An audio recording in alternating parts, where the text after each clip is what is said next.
Beleza. Então, nós vamos retomar de onde paramos. Então, ficou faltando a parte de gratuidade e justiça, né? Tá, vou colocar aqui os honorários. Gratuidade e justiça. Beleza. Turma, gratuidade e justiça. Tema muito polêmico no sentido de que vai depender um pouquinho de estado para estado algumas coisas, né? Tipo, na prática, como que é aceito no estado, como que não é aceito no outro, mas vai ter uma regra geral, um pressuposto processual geral, e aí eu vou falar para vocês tanto a parte prática quanto a parte dogmática e doutrinária como um todo.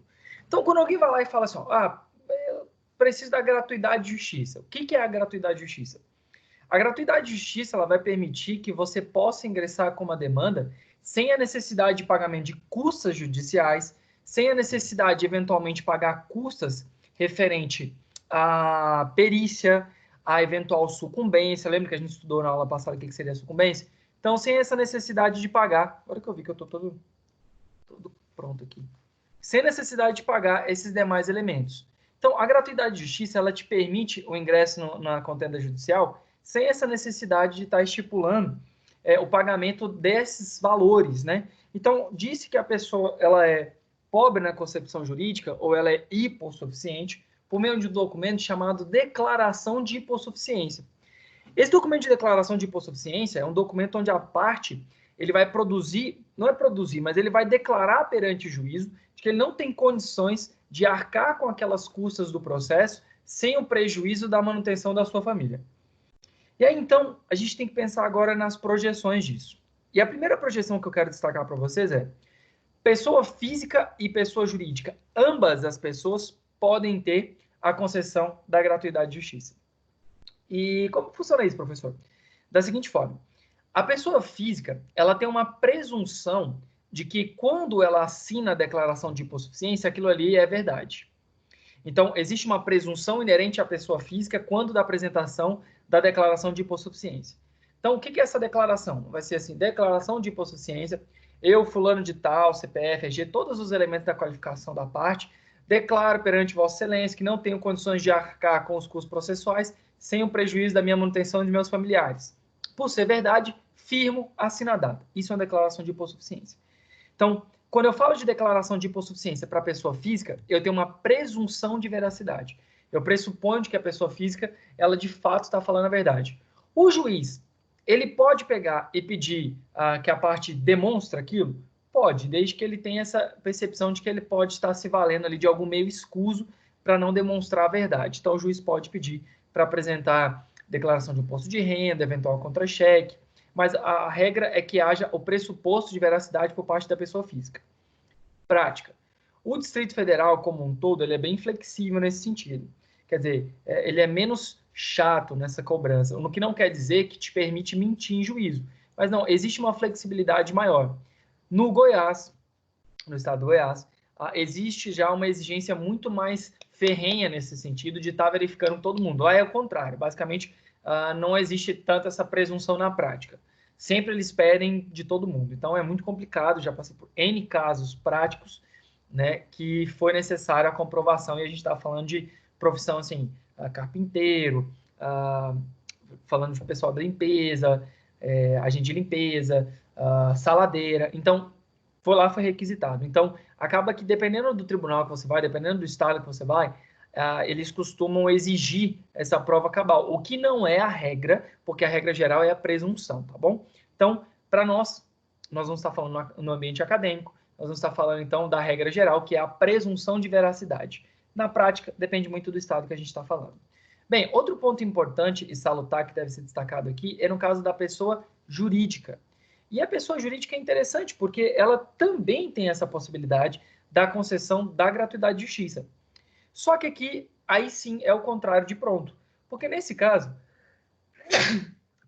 nesse caso, de pronto, tem que ser demonstrado que a empresa não tem possibilidade de manutenção, que ela não consegue manter a sua subsistência. Ela não vai conseguir arcar com essas custas sem eventual prejuízo da sua manutenção. Então, aqui eu tenho uma inversão. Se da pessoa física eu parto do pressuposto que ele está falando a verdade, da pessoa jurídica é o contrário. E aí a gente tem a súmula 481 do STJ, que vai trazer exatamente esse teor sobre a necessidade de demonstração dos balancetes da empresa, para demonstrar que, de fato, ela não tem condições de pagar as custas. Professor, Bem, pode falar. só uma dúvida. Claro. E se essa pessoa tiver uma renda normal, por exemplo, ela emprestar dinheiro a juros, não seja uma renda declarada? Deu uma cortada, eu não consegui ouvir parte da pergunta. Se a pessoa fizer agiotagem? Por exemplo, ela tem uma renda que é informal, que a lei não sabe, por exemplo, o banco. Dela. Aí, quando o juiz pedir os documentos que comprovem, obviamente ela vai juntar o imposto de renda, se não tiver declarado, vai falar que não declara imposto de renda, e aí o juiz não teria como afastar isso aí, salvo, isso já aconteceu, o camarada que posta em rede social viajando e não sei o quê, e aí pede a gratuidade de justiça. E aí vamos para um outro ponto, que era o que eu ia falar agora. Se for concedida a gratuidade de justiça, foi o Ramires que perguntou, né? João Gutenberg. João, se for concedida a gratuidade de justiça, você não tem como recorrer daquilo. Mas você, parte contrária, pode impugnar. Então, isso aconteceu num caso real meu, onde a parte teve a concessão da gratuidade de justiça, eu peguei e juntei fotos do Instagram dela viajando pelo mundo. Então, pego em flagrante, como dizia um professor meu. Foi no flagra. Então, um flagrante delito ali, ó, o cara estava tentando passar a perna. Então, nesse caso, obviamente, quando verificar essas hipóteses, você pode impugnar, mas não cabe recurso da decisão que concede. Cabe recurso da decisão que não concede ou que caça o benefício. Beleza? Entendi. Obrigado. Show. Isso aí, massa. Boa pergunta, viu? Então, o artigo 98, ele vai trazer aqui quais são as circunstâncias que vão estar atraindo a hipótese da gratuidade. Aí tem aquelas taxas, selos, despesa com publicação, indenização à testemunha, porque quando você chama a testemunha, ela fica um dia sem trabalhar, aí você tem que arcar com esse prejuízo.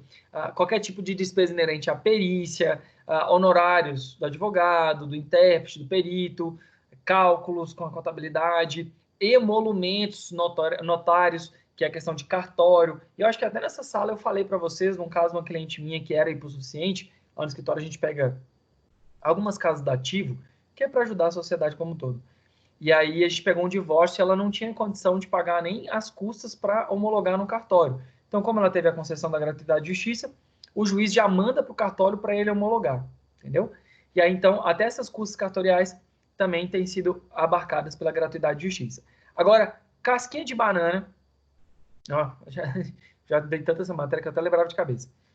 Que é o seguinte, isso aqui é bisuzão prático para ficar esperto. São duas.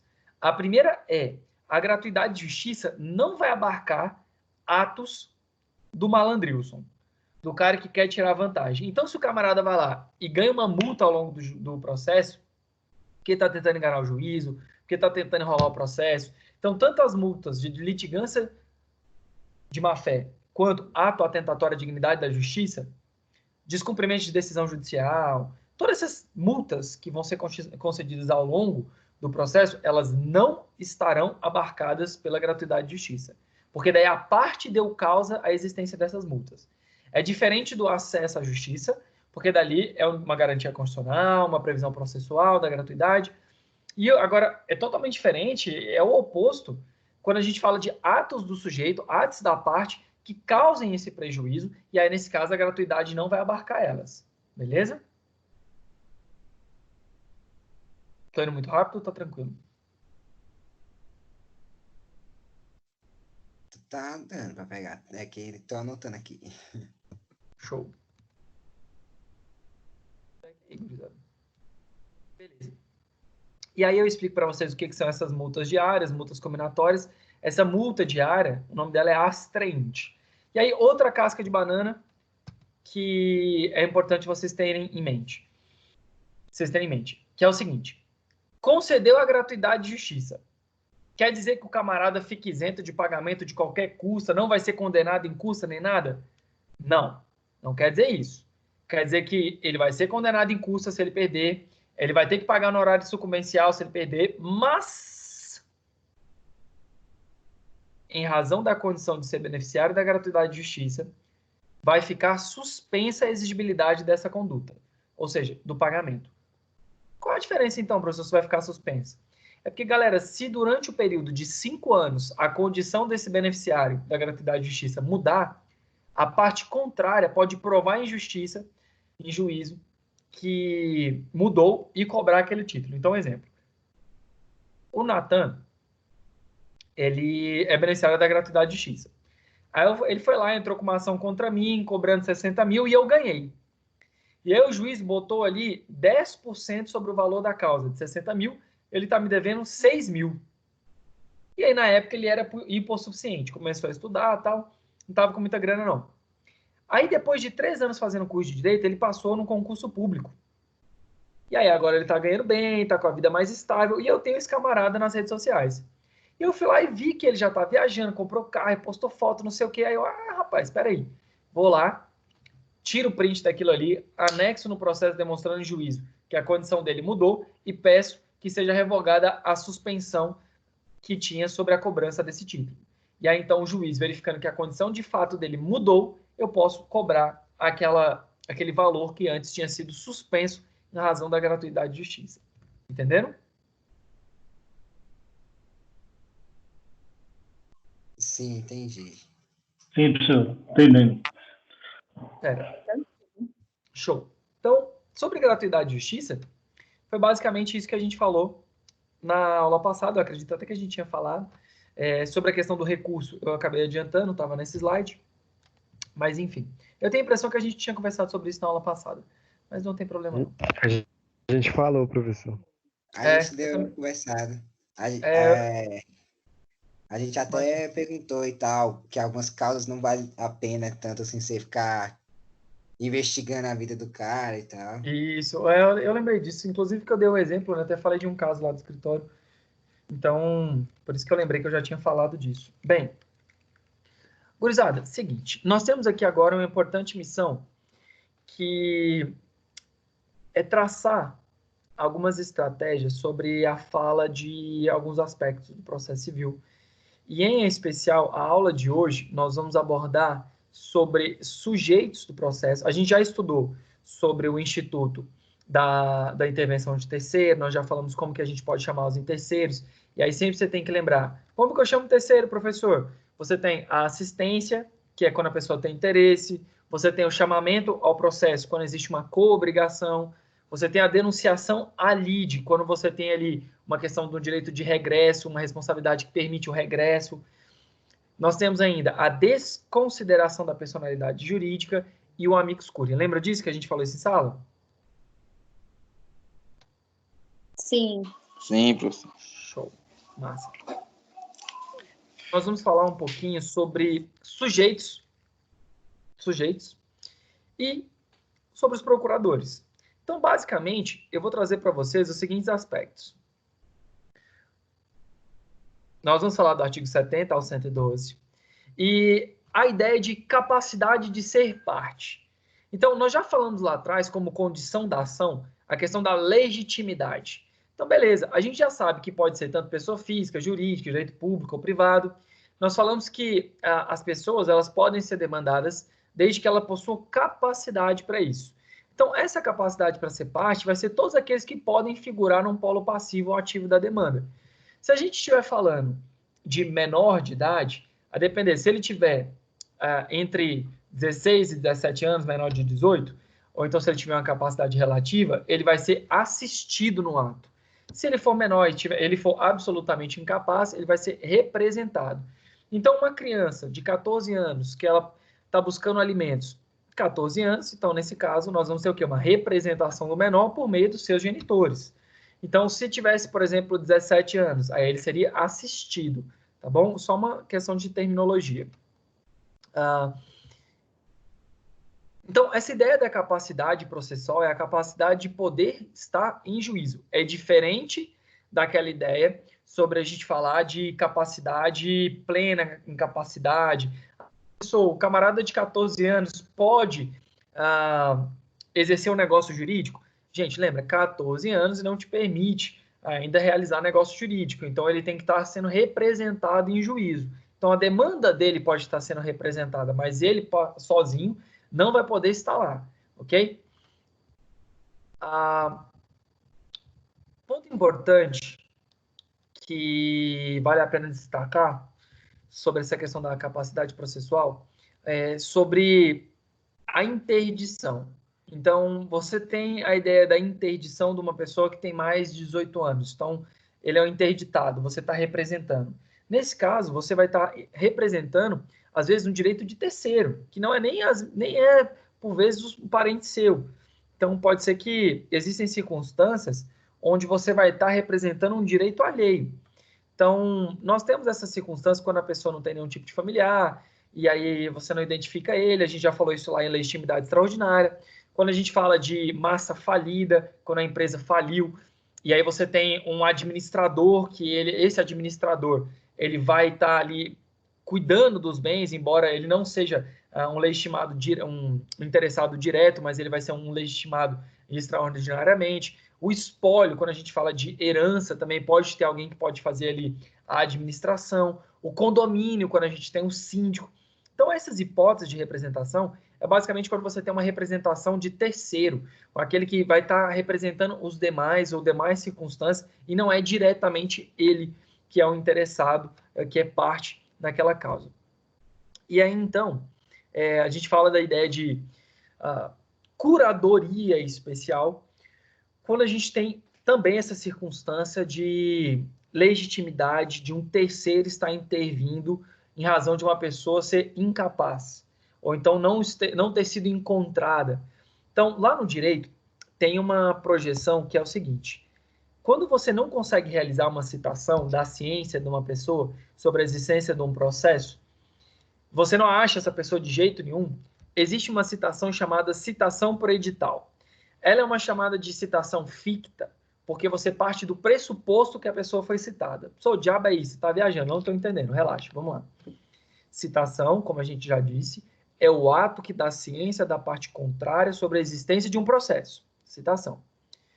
Se o camarada, digamos aqui, o João, não foi encontrado, não se sabe, foi oficial de justiça, não acha o endereço do cara, buscou em Bacenjude, Renajude, Bacenjude pelas contas, Renajude pelo carro, não tem nada no nome do cara, não sei onde é que o camarada tá.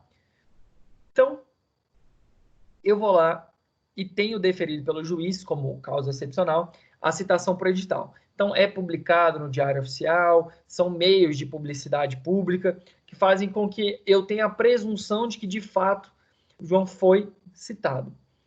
Para que eu tenha uma efetiva defesa desses interesses, ainda que o João não esteja presente, não tenha sido citado, que ele não saiba, assim, pessoalmente, você é só presumido, aí a Defensoria Pública vai representá-lo nessa possibilidade de legitimidade extraordinária por meio de algo chamado de curadoria, ok?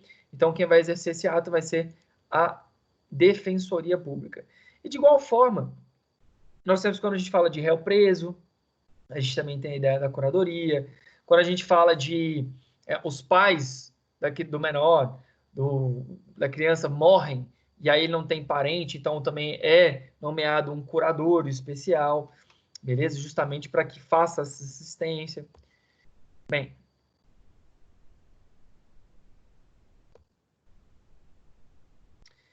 Outro ponto importante e de controvérsia prática é sobre a questão de capacidade processual de quem é casado.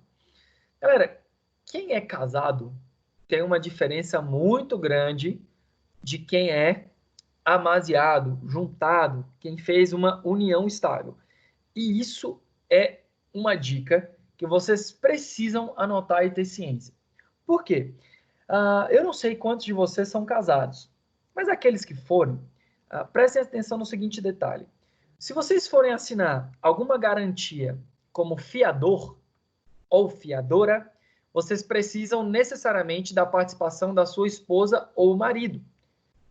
Porque essa outorga é a ciência do cônjuge sobre aquele negócio jurídico. De igual modo, quando a gente fala de ações que versem sobre direitos imobiliários, nós precisamos que ambos os cônjuges componham o polo da demanda. E essa ideia é chamada de outorga uxória. beleza? Outorga uxória também pode ser chamado de outorga marital, que é a ideia de quê? De que o outro cônjuge participe no polo passivo da demanda, que eles possam participar em ações, perdão, não só no polo passivo, mas como um todo, em ações que versem sobre direitos reais imobiliários, sobre garantias, como é o caso da fiança. Então, a gente tem aqui ação reivindicatória, ação de uso capião, pelo amor de Deus, galera, uso capião não é uso campeão. Eu já vi advogado escrevendo uso campeão, meu Deus do céu. Uso capião é aquele negócio, a pessoa ficou lá na sua casa, na sua propriedade, você tolerou aquilo ali, passou um tempo, a pessoa vai lá e reivindica aquilo ali para ele.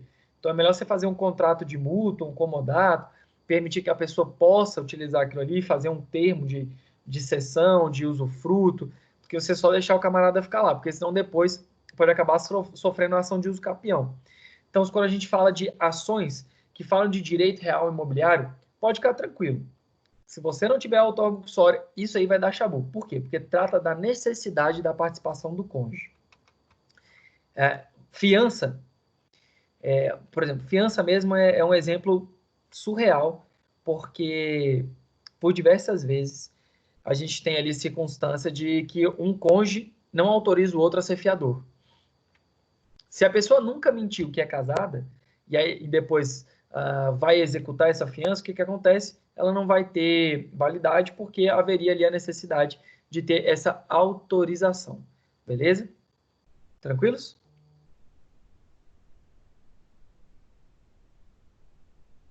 Show? Tá sim. Tranquilo. Beleza. Eu tô indo um pouquinho mais rápido, porque o que acontece?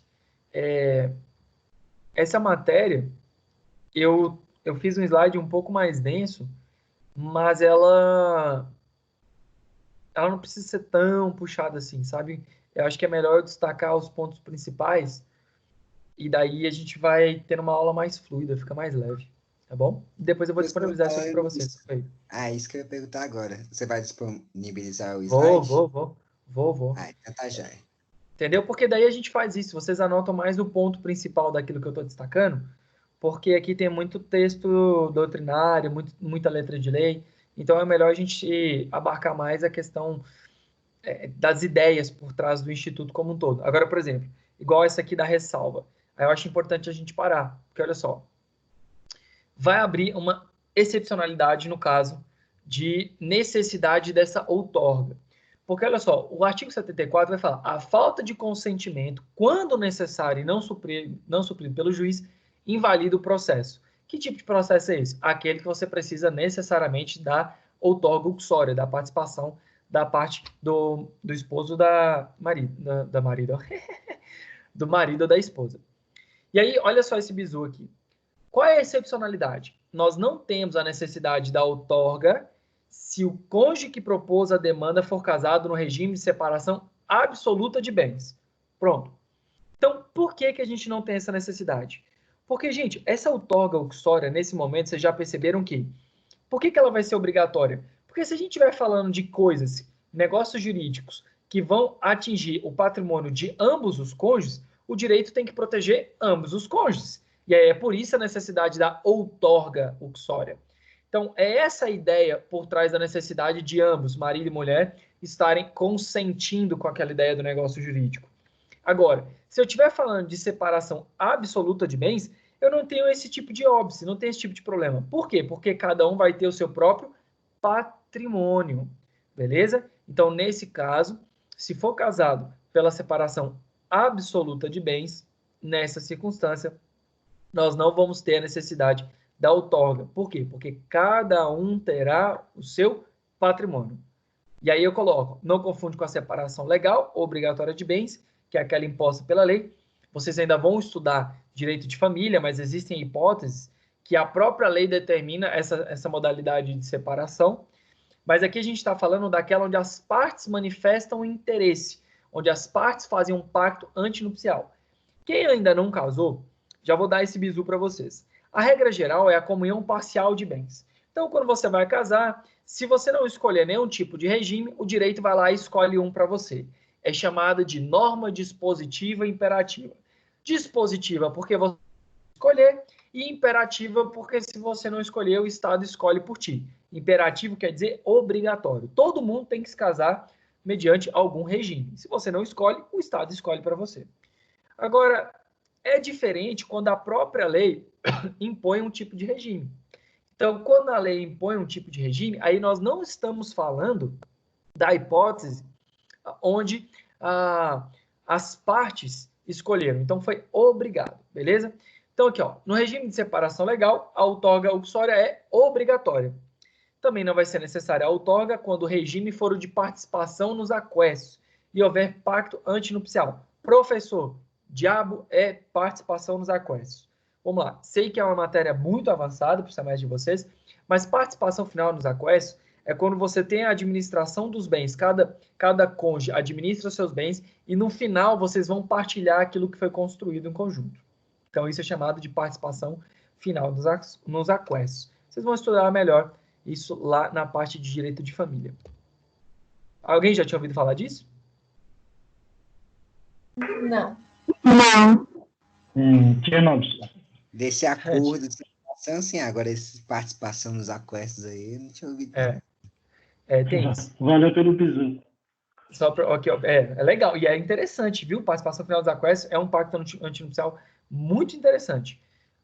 Ó, nós vamos ter aqui a separação comum, separação parcial, a total, a participação final dos aquestos. Então, isso daqui são os clássicos, né? Separação comum, a legal, que é, a comunhão parcial de bens, a total, que é aquela que vocês estipulam, a participação final nos aquestos, que cada um vai administrar os seus bens e depois partilha o coletivo, e nós temos ainda o regime legal, que é quando a própria lei vai impor. Então, por exemplo, quando a gente fala de casamento de idoso, quando tem uma diferença, o camarada tem lá seus 70 anos, vai casar com um cara, a mulher tem 70 anos, vai casar com um novinho de 20. Aí, para respaldar o direito, aí a própria lei já impõe um tipo de regime. Então, existem essas modalidades. E existe ainda, gente, a seguinte possibilidade. Pacto antinupcial, onde vocês podem pactuar algumas regras de casamento.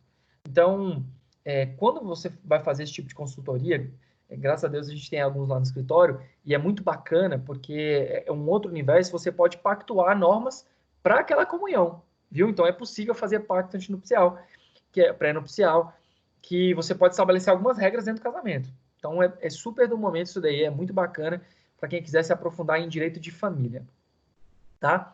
Então, olha só, ponto importante para a gente destacar. Digamos que eu sou casado com a Chiquinha, e a Chiquinha vai lá e ela me dá a outorga uxória para eu poder estar discutindo direito real. Veja, a ideia da concessão da outorga uxória não necessariamente quer dizer que ela vai participar do polo da demanda. Pode ser que seja somente uma autorização para eu ingressar com uma ação. Então, essa outorga não necessariamente vai ser a consolidação de um litisconsórcio. O que é litisconsórcio? Pluralidade de réus, ok? Então, se eu estiver falando de ingresso da demanda, a autorização para que eu possa discutir isso não induz que a parte que me concedeu essa autorização esteja também em juízo. Agora, um ponto importante a ser destacado aqui. Quando eu falo de polo passivo da demanda, nós podemos ter uma circunstância onde a lei obriga que ambos os cônjuges estejam presentes. Nesse caso de obrigação da lei, nós vamos falar de litisconsórcio passivo necessário, que é justamente quando nós temos ali essa determinação legal para que ambos os cônjuges participem. Né? Então, aqui, ó, quando se tratar de polo passivo da demanda, manda a lei que, se o réu for casado, sejam citados ele e o cônjuge. Né? E aí eu coloco um exemplo. O camarada vai lá, participou de uma invasão de um terreno. Ainda que seu cônjuge não tenha concorrido para a invasão, nem dela tenha participado, ele deve ser citado para o polo passivo, porque a lei determina, ok? Então, nesse caso, nós vamos chamar de litisconsórcio passivo necessário, que quer dizer o quê? Pluralidade de pessoas no polo passivo, porque é necessário. E aí o artigo 73 vai colocar outras circunstâncias onde eu preciso dessa necessidade de citação de ambos. E aí temos a primeira dela, que versem sobre direitos reais imobiliários, que a gente já falou, tranquilo? Quando eu estiver falando de fatos que digam respeito aos dois, então que tem ali ambos os cônjuges efeitos práticos daquela circunstância, ou que de fato tenham praticados eles. Quando eu falo de dívida contraída por um dos cônjuges, inerente a ambos os cônjuges, pelo bem da família. Então, por exemplo, empréstimo. Quando eu pego um empréstimo revestido no bem da família. Ó, bizu para vocês também. Galera que está aí casada, se você pegar um empréstimo no banco, você está casado, pegou um empréstimo no banco, fique atento, porque a depender de como for utilizado esse empréstimo, se eventualmente estiver rolando um divórcio, o que vai acontecer? Se não ficar demonstrado que esse empréstimo foi em prol da família, essa dívida vai ficar somente com aquele que contraiu a dívida. Sacaram? Entenderam esse bizu aí? Sim. Ó, a galera Sim. que é casada aí, ó. A galera que é casada anota e leva pro coração essa aí. Se você contrair uma dívida para comprar, sei lá, um iPhone 11.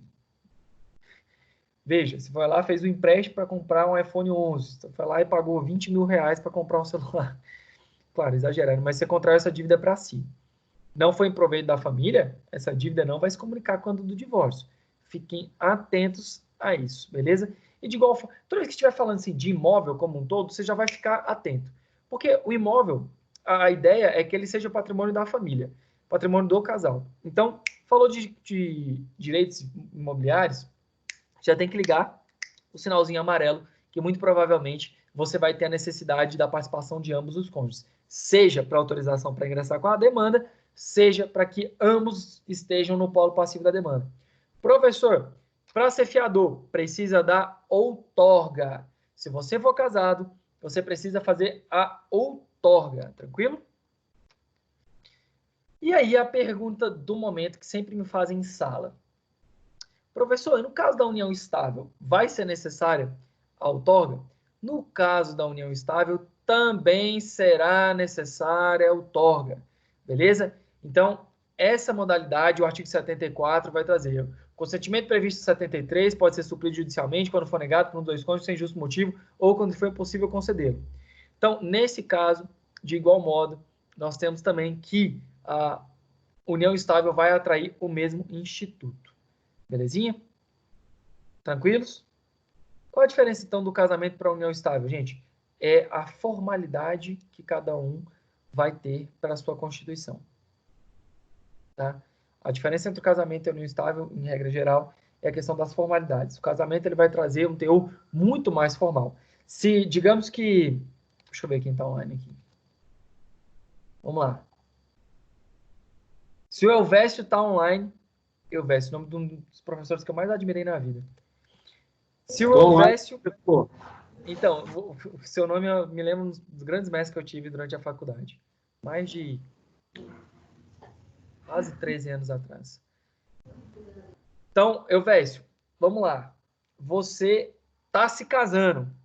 Está se casando aí com a dona Maria, vai casar, chegou lá, tá no cartório, vai fazer aquele cartório, só aquele casamento no cartório. Se quando do momento daquela atividade, aquela autoridade que estiver realizando o casamento, no momento que ele falar, que ele está falando, eu vos declaro marido e mulher, ele, antes de terminar essa frase, ele tem um infarto e morre. Você acha que isso daí vai consumar um casamento ou não?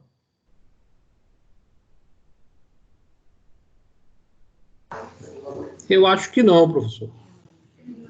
E tu achou perfeito.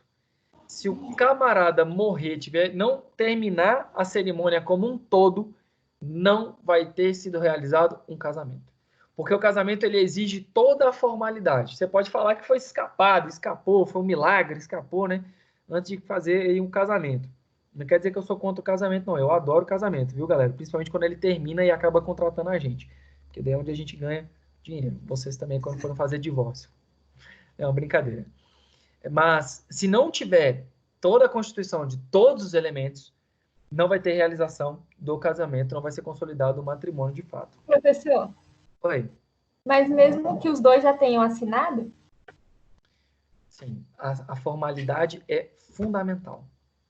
Ainda que eles tenham assinado, e no final, quando tiver quando tiver sem autoridade, realizando, pode ser também por juiz de paz, né? Mas o tabelião, enfim, se ele não tiver concluído a cerimônia, não vai ser realizado o casamento, não vai ser consolidado.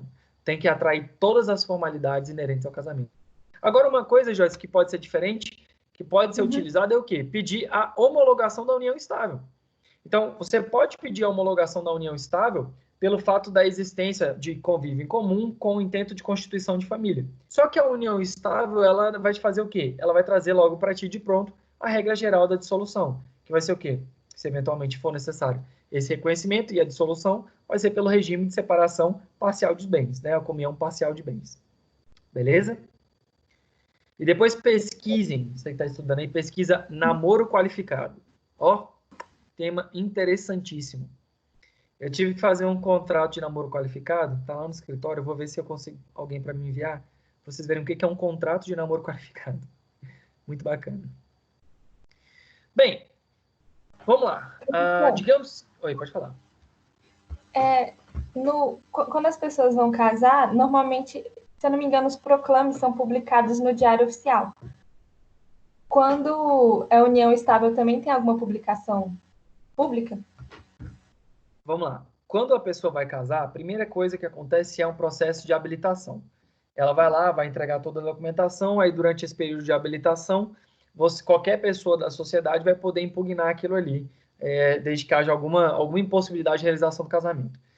Então, tem ali a questão da habilitação. Depois de habilitado, você tem 90 dias para constituir o matrimônio. E aí, essa certidão de habilitação, ela vai ficar apregoada, todo esse procedimento ele vai ficar apregoado naquela circunstância do fórum. No caso, do fórum não, do cartório. No caso da união estável, você só vai responder ali pelo termo sobre as imposições de que você não seja pessoa casada e que você não tenha outra união estável. Você não tem essa formalidade de habilitação e afins. Você pode fazer só uma regularização de fato daquilo que você já vivencia, né? Então, se você já vive em união estável, você pode pedir o reconhecimento em juízo. Os cartórios não exigem esse procedimento para se habilitar, porque, na verdade, o que exige isso é o casamento.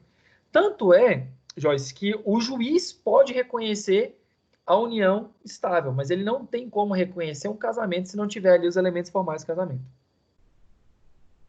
Beleza? Tá certo. Beleza. Show. Professor, vamos lá. Eu tenho um problema. Eu fui lá e não juntei os documentos da parte. Então, se você não juntou os documentos, se existe ali algo que não te torna apto a ser parte no processo, ainda que seja a autorização, a outorga ou xória, se não tiver ali comprovado no processo, o juiz ele vai intimar a parte autora e vai dar um prazo para que seja sanado esse vício. Se não foi sanado esse vício, aí nós vamos ter algumas consequências. Então, vamos lá. A primeira consequência, se eventualmente for pela parte autora. Digamos que você entrou com uma ação e não juntou a procuração do seu cliente.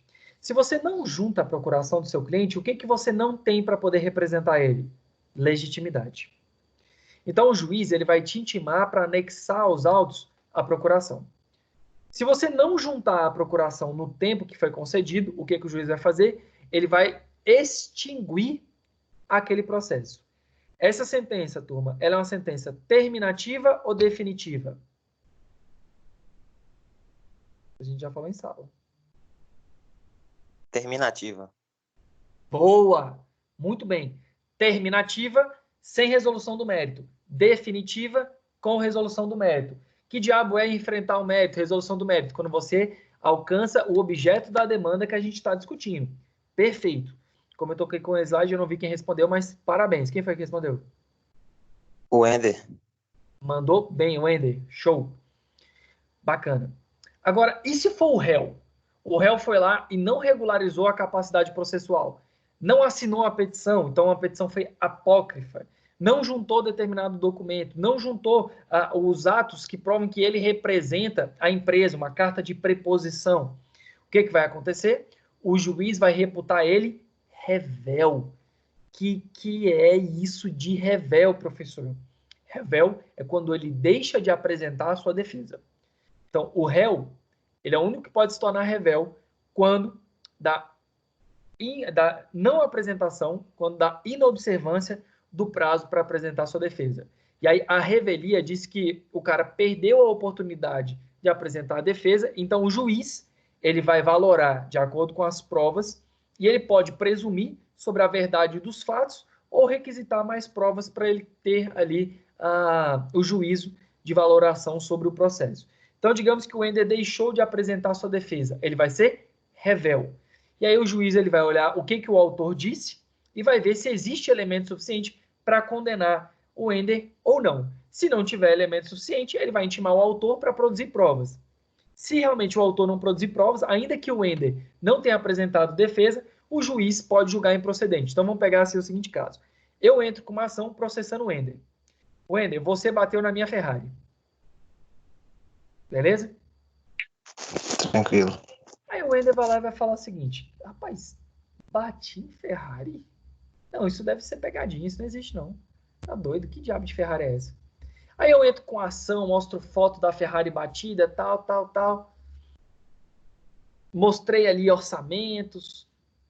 Aí o juiz pegou e viu assim: professor universitário. A primeira coisa que vem na cabeça dele é: professor universitário de Ferrari? Não. Não tem como, tem incompatibilidade patente aí.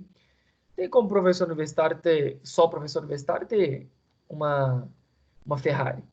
Então ele vai lá e, em que pese a existência da revelia, ele vai lá e intima o autor, para demonstrar provas, para juntar o documento comprobatório de que eu sou, de fato, proprietário daquela Ferrari. Se eu não juntar, o juiz vai fazer o quê?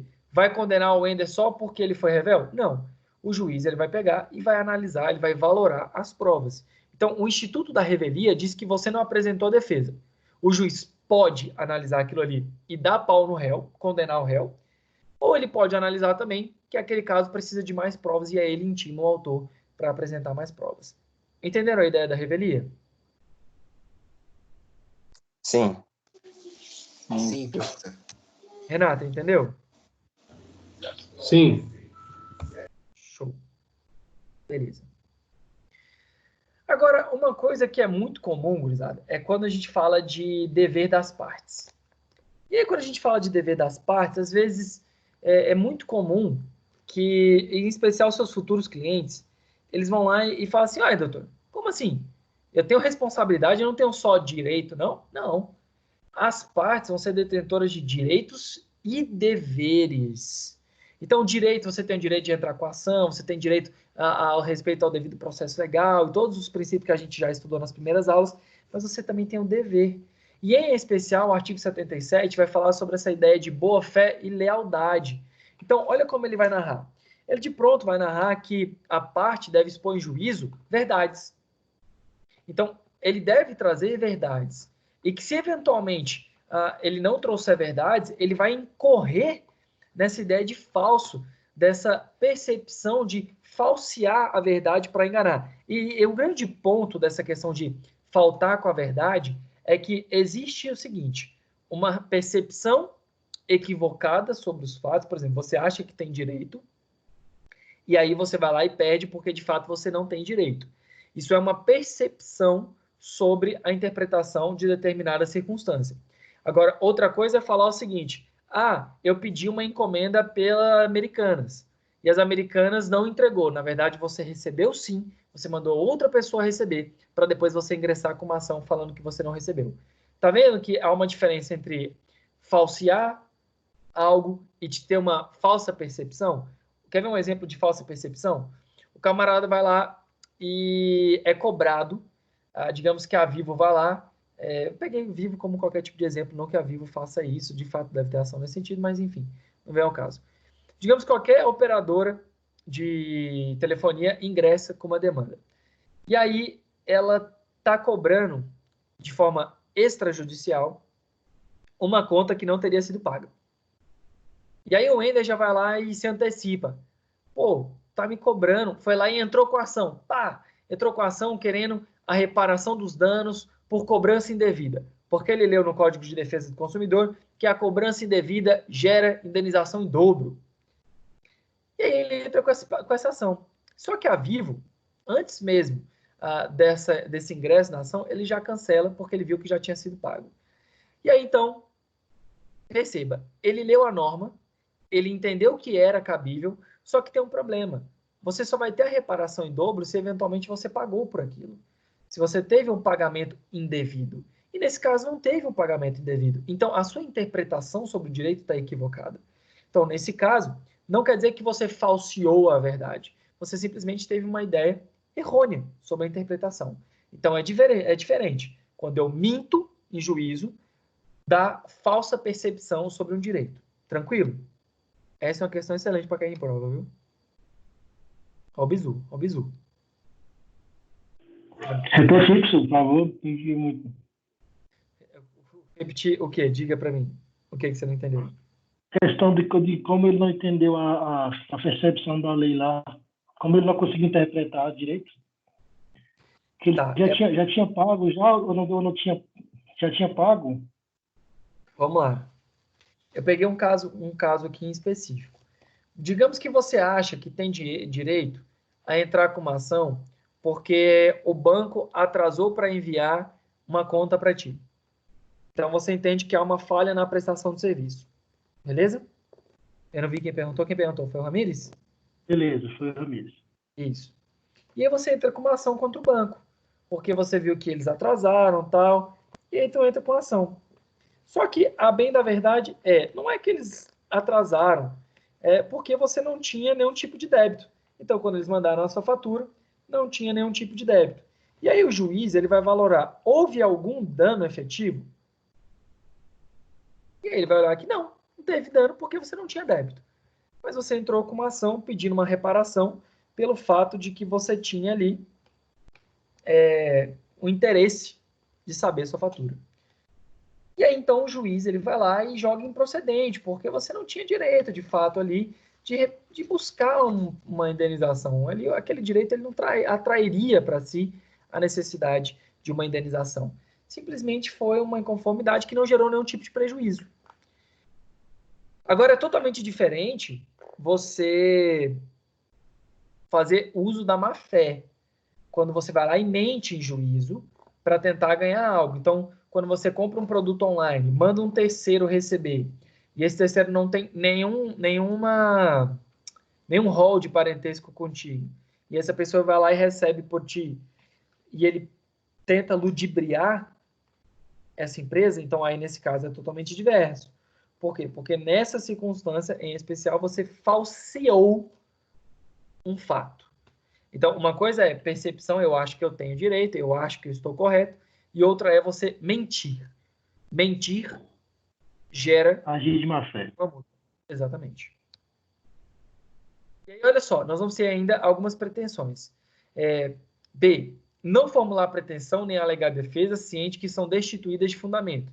Então, o quê? Você criar teses que não tem nada a ver, só para você pegar e criar embaraço. Então, quando você tenta buscar, formular pretensão que não tem nenhum tipo de fundamento. Hoje mesmo eu estava fazendo uma defesa, na verdade não uma defesa, mas uma réplica, de uma ação que a empresa X fez que não faria nenhum sentido. Sabe quando você bate o olho e fala assim, rapaz, não faz sentido isso que ele está falando? Que é totalmente inviável, não faz o menor sentido jurídico. E aí eu pedi justamente que fosse imposta uma multa, porque ali é só para criar embaraço no processo. Então, você tem essa violação desse dever de cooperação, de lealdade, quando você cria embaraço no processo. De igual forma, você vai ver aqui na linha C, que seria o terceiro inciso, quando você faz atos no processo só para enrolar o processo. Então, quando você só está querendo produzir prova para enrolar, quer que tenha uma audiência só para não produzir nada, vai praticando atos inúteis para que se enrole o processo. Então, também é dever da parte não fazer isso. Professor, mas a gente ouve tanto que fulaninho enrolou um processo, fulaninho enrolou o processo. Vamos lá. No processo penal, nós vamos estar falando de ampla defesa e contraditório. Então, vocês podem estar confundindo, às vezes, com o direito penal sobre a previsão dos recursos. No processo civil, se você criar embaraço ao processo, ficar só protelando, O juiz vai fazer o quê? Se você enrola, por exemplo, embargo de declaração, é um recurso que o próprio juiz, o próprio desembargador que proferiu a decisão, ele vai apreciar. Se você faz algum procedimento só para enrolar, o juiz ele pode verificar que é protelatório e lascar-lhe uma multa. Então, o processo ele é lento pelo todo o caminho que ele vai ter que seguir. Apesar de que tem institutos que vão acelerar isso daí. Mas a quantidade de demandas e afins faz com que, por vezes, esse processo seja mais lento mesmo. Mas se a parte agir com ausência de lealdade, ela é punida. Diga. E a outra parte, ela também pode notificar o juiz que, tipo, a parte está enrolando, está acrescentando coisa inútil. Pode. Eu fiz isso hoje. Eu pedi a condenação.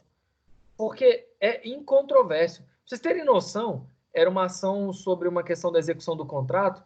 A defesa se embananou tanto que ela colocou data que nem era do processo que a gente estava falando.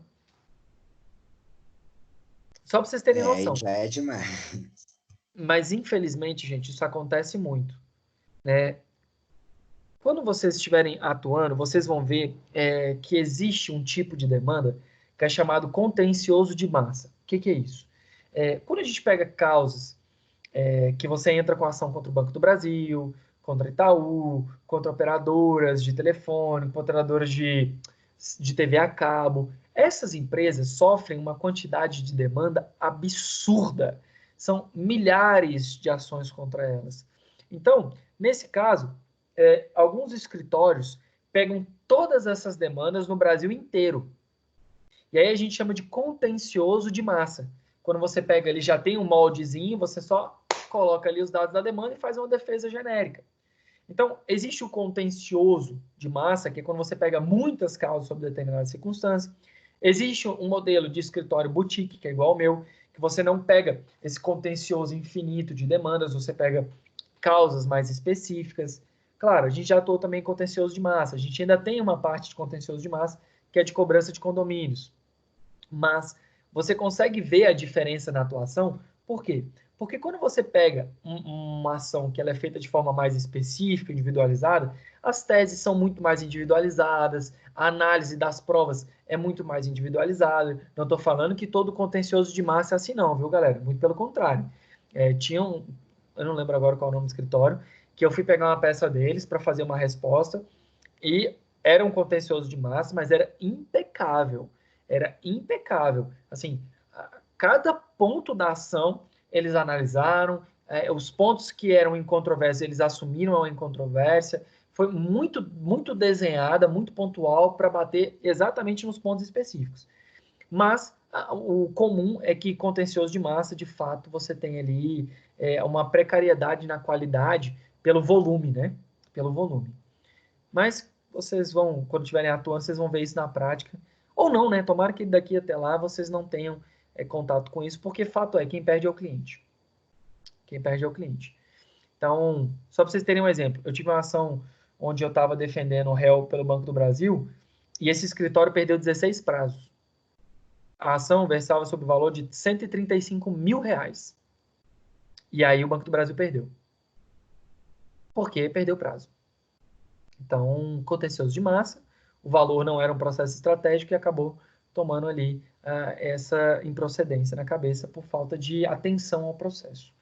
Então, quando chegou a sentença, obviamente meu cliente ficou muito feliz, porque ele não teve que pagar um empréstimo, mas tinha essa circunstância peculiar. Tranquilo? Bem, outro ponto importante. Galera, o juiz mandou a parte contrária ir lá e cumprir uma obrigação. Então, isso acontece muito com ações de plano de saúde. Curiosamente, esses casos aqui todos eu tenho alguns exemplos para vocês. Mas, vamos lá, pega qualquer exemplo aí de plano de saúde. O camarada foi lá e suspendeu de forma indevida o plano de saúde de alguém. Aí nós ingressamos com a ação, conseguimos uma tutela provisória de emergência para que restabelecesse, para que a pessoa tivesse atendimento, e aí o plano não restabeleceu. Quando você tem essa ideia de descumprimento de uma decisão judicial, o juiz ele vai verificar o quê? Que, opa, peraí, você não está cumprindo o que eu estou mandando. Como assim você não está cumprindo o que eu estou mandando? Você, obviamente, está incorrendo num ato que ofende a própria justiça, a dignidade da justiça. Então, ele vai colocar ali uma ideia de acumulação de multa diária, que é chamada de astreinte. Eventualmente, o descumprimento disso daí, ele pode achar que a parte está agindo de má fé, e aí condena como um ato atentatório à dignidade da justiça. Então, isso é muito interessante para vocês estarem atentos, principalmente quando estiverem atuando, né? Outro ponto, que é a questão de declinar no primeiro momento sobre o endereço. Então, se a parte foi lá, foi citada, mas ela mudou de endereço, então, o primeiro ponto que ela tem que fazer é chegar e falar que, de fato, cumpriu, que estabeleceu um novo domicílio. Ela tem que trazer essas informações. Porque, senão, o que a gente vai ter ali? Uma circunstância onde a parte pode estar tentando enganar, né, tanto as partes quanto o juízo. Então, a partir do momento que ele mudou de endereço, ele tem que comunicar ao juízo, tá bom? E, por fim, é quando você tem um camarada que ele vai tentar inovar, ele vai tentar modificar a coisa, vai tentar vender a coisa, vai criar circunstâncias inerentes à coisa que está sendo discutida ali para causar um prejuízo. Então, dessas 6 hipóteses que nós falamos, a quarta, que é justamente essa de não cumprir com exatidão, e a sexta, que é quando o camarada vai lá e pratica uma inovação, quando ele tenta de alguma forma prejudicar aquele direito, ou quando ele tenta ludibriar a justiça, esses 2 serão interpretados como ato atentatório à dignidade da justiça. E aí, olha só que bizu importante. O ato atentatório à dignidade da justiça vai gerar uma multa. Essa multa vai para a justiça pública. Se o seu cliente realizar atos de má fé, por exemplo, mentiu em juízo, quando ele faltou com a verdade, olha ele lá na linha A, no primeiro inciso, vai ser condenado em má fé. A diferença dos dois é ato atentatório à dignidade da justiça vai para a justiça pública, essa multa, e enquanto o ato de má fé vai para a parte. Anotaram esse bizu? Anotaram o bizu? Como é que é, professor? Repete aí. Vou repetir. Se eu estiver falando de ato atentatório à dignidade da justiça, a indenização vai para a justiça pública. Se eu estiver falando de má fé, vai para a parte a multa.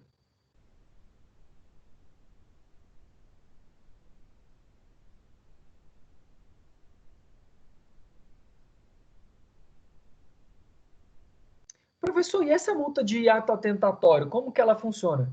Ela vai de 0, alguma coisa, até 20% do valor da causa. Que é exatamente o parágrafo 2º do artigo 77. Professor, mas o valor da causa é R$1.000. Aí o juiz pode fazer o quê? Ele pode arbitrar um valor. E pode fixar ainda em até 10 vezes o valor do salário mínimo. Hoje seria R$10.000, né?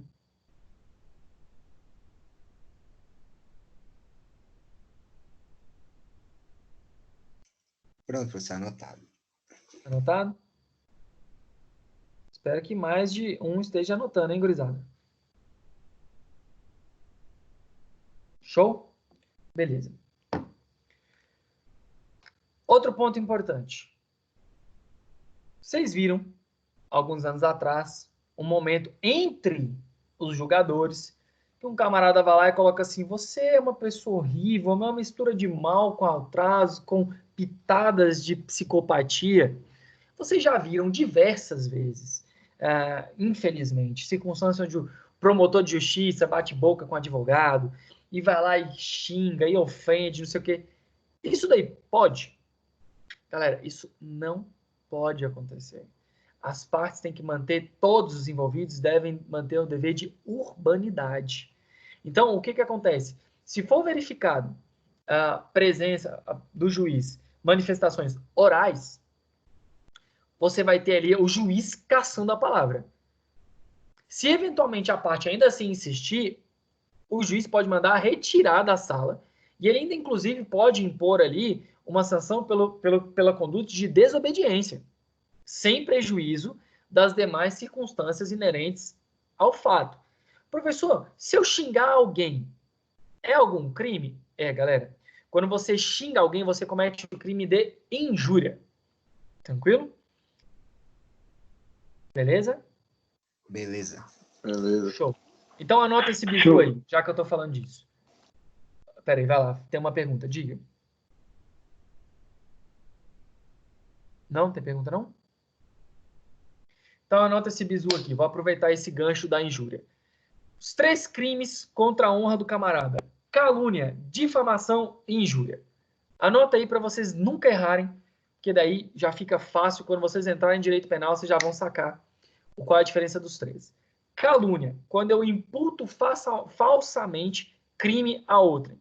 Então você está lá ensinando seu filho assim, o João roubou pão na casa do João.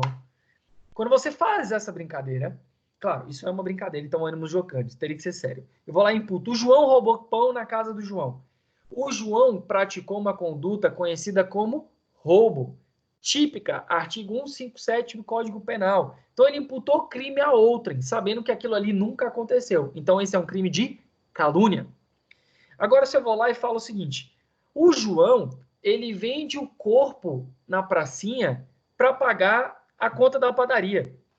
Então, o que você está falando de vender o corpo? Ele está praticando um ato de prostituição. Prostituição é crime? Não. Mas é uma conduta desonrosa para o João? Sim. Então, veja, quando eu falo de calúnia, eu imputo um crime, que eu sei que é falso. Aquela pessoa lá, ela não cometeu o crime, eu imputo um crime a ela falsamente. A difamação é quando eu imputo um ato, uma conduta, um verbo, uma conduta, que é uma ofensa à honra daquela pessoa. Então, a prostituição não é crime, mas quando eu falo que o camarada fez atos de prostituição para pagar a conta de restaurante, eu não estou cometendo uma calúnia, eu estou cometendo uma difamação. E aí o terceiro crime contra a honra, já pegando esse visão sobre as expressões ofensivas, você vai lá e xinga, fulaninho é tal, tal, tal coisa. Aí essas ofensas, esses xingamentos vão ser injúrias e vão ser inerentes à honra do indivíduo. Pode ser que eu vá lá e fale assim, Wender, você é muito abobado, cara. E aí o Wender vai lá e começa a rir e a gente sai rindo, só rindo de boa. Mas eu vou lá e falo a mesma coisa pro Natan. Falo, Natan, você é um abobado. Ele fica babo, porque ele não tem nenhum tipo de vínculo de intimidade e aquilo ali ofendeu a honra dele. Ele se sentiu lesado pela forma como ele foi tratado. Então, nesse caso, nós temos ali um xingamento, uma ofensa, um adjetivo pejorativo a ele. Então, a gente tem uma injúria. Anotaram aí esse bizu? Viu que não é processo. Mas, professor, diga. Em casos como essas, são muito difíceis de você provar, né? Você comprovar. Não, é bem fácil, na verdade. Testemunha, pelo WhatsApp, pelo Facebook, pelo Instagram. Ah, entendi.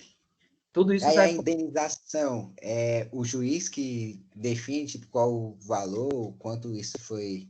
Você pode ingressar tanto numa seara civil quanto na seara criminal. Na seara criminal você tem um tipo próprio, né? E você tem aqui a justiça penal para falar desses 3 crimes e você pode pedir uma reparação de danos na seara civil, na área civil. E aí quem vai pedir o valor é você. E aí o juiz pode conceder ou não. Diga. No caso, se alguém me deve um dinheiro, aí eu vou cobrar e falar, você é pobre, você não tem condição de me pagar. Aí a pessoa pode me processar, nesse caso, na esfera civil e criminal?